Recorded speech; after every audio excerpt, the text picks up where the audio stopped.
Welcome to the Minnesota American Legion Patriots Podcast. I'm Mike Parry, host for today's show. And I'll tell you what, it's great to be here. We're part of the media and communications of the Department of Minnesota American Legion. And with us, we have Mr. Carl Wilson. He's commander now, and we're going to talk about what's it like to be a district commander. What is it, Carl? The 7th District? Is that what I'm thinking? 7th District. 7th District. Let's start out this way. Give us an outline of where the 7th District sits and what communities are within the 7th District. The 7th District lies, I would say, west central Minnesota. It goes all the way from Douglas and Grant, Pope, Stevens County in the northern part of our district.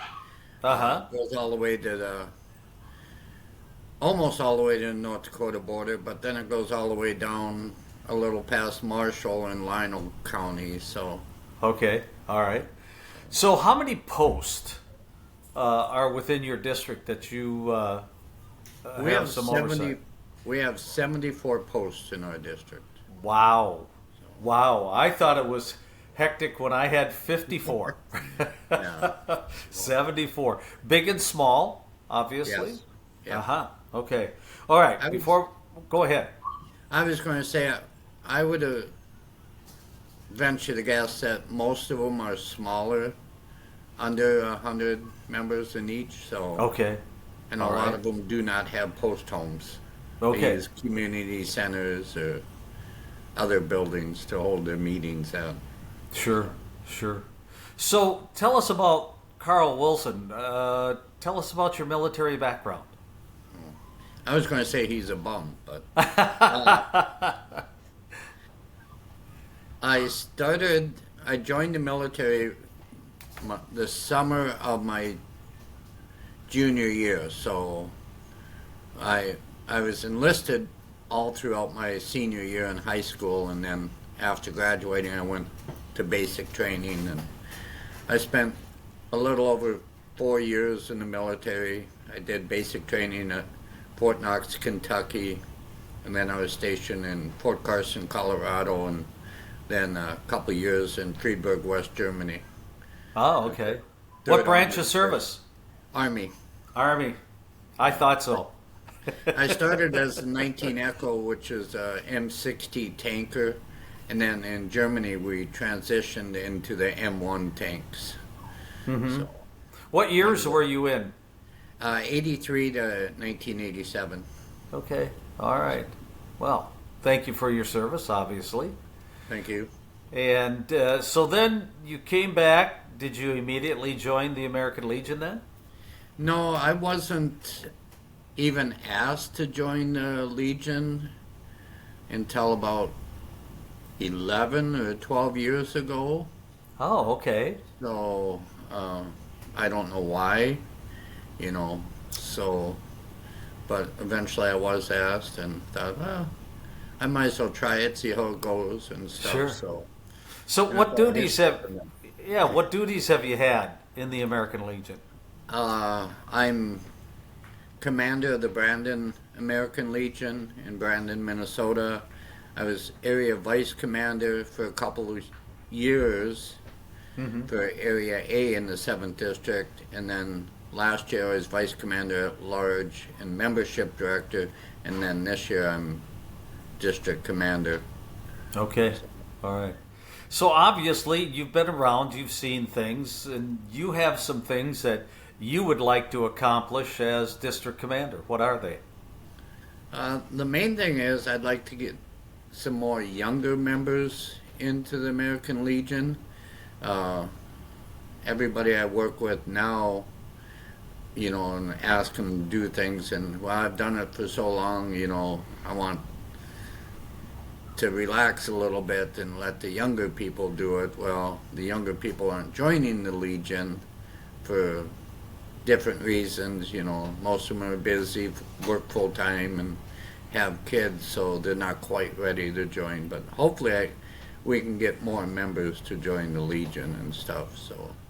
Well, I think you kind of said it yourself that you weren't asked to join the American Legion. Do you think that might be part of the problem? We're not asking enough? Yeah, I think so. I imagine a lot of people are tired about it now because that's one of the main questions when I meet people is I ask them if they are veterans and if they are they members of Legion or whatever, and Mm-hmm. so then I get a variety of different answers. Well, I don't have time, and that's not for me, and then I just talk to them, and hopefully they'll join and stuff. So Sure. So have you had any interesting things happen so far? You've been at a lot of events, been invited since you've been district commander to any events?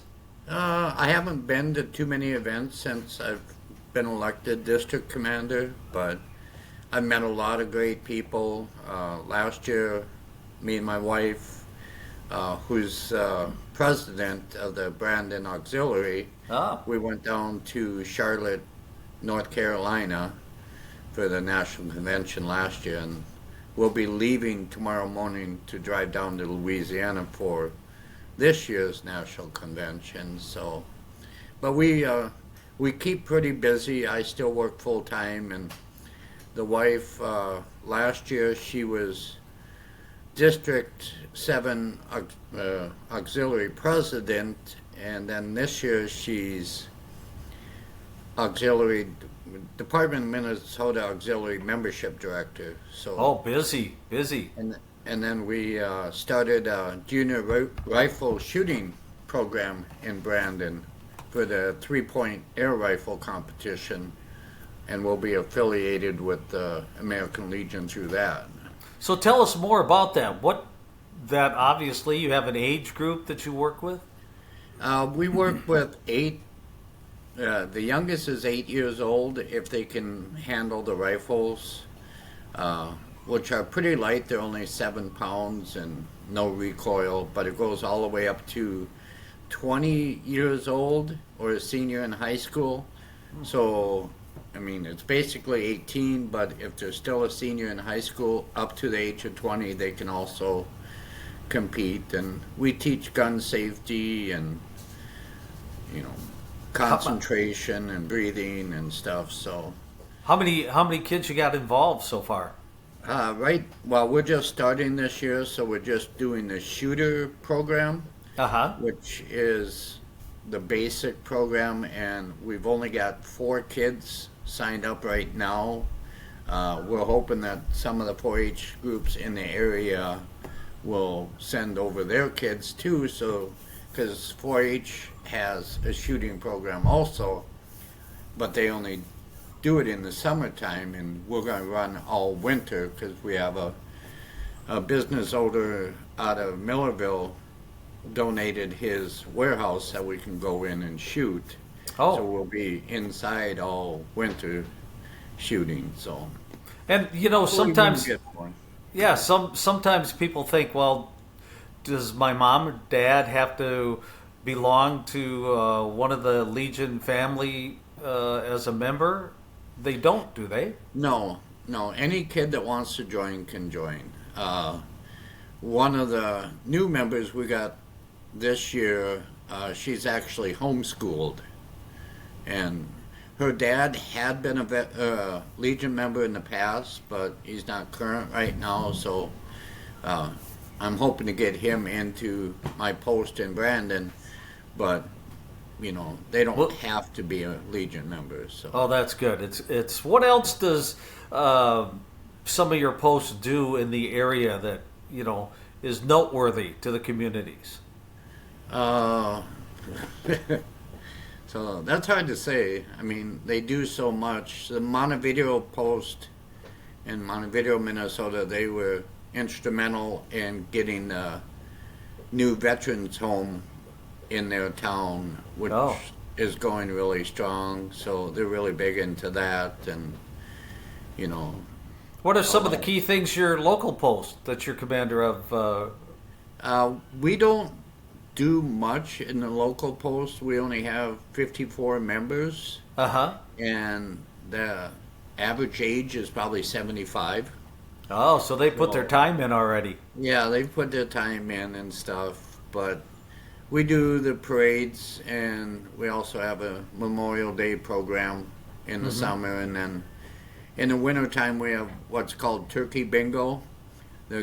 We do it 3 weekends, in last weekend in October and the first 2 weeks in November, and the community comes in and plays bingo, and we give out turkeys and hams and bacon. Well, I thought you were, Carl, I thought you were going to tell me that you had a bingo, plastic bingo deal on the ground, and you let the turkey walk, and wherever it did its job, that was the number you called out. Oh, maybe that'd be a good idea. Maybe we should try that. So, and then a couple years ago, the Brandon Auxiliary, to raise funds, they decided to hold a silent auction while the bingo is going on, and that's turned out to be really beneficial for them. So, in the area, businesses support it pretty well with donations and stuff. So. Oh, that's great to hear. That's great to hear. It's quite the responsibility becoming a district commander, isn't it? Yeah, a lot of learning. So, in a short term. Yeah, that's right. When you're talking 12 months, you got to hit the ground rolling. But you've got some pretty good knowledge from the years that you've been, membership director to the different positions that you've held in the American Legion. So, but you really want to try to find a way to get those new members in, and I think part of it is asking.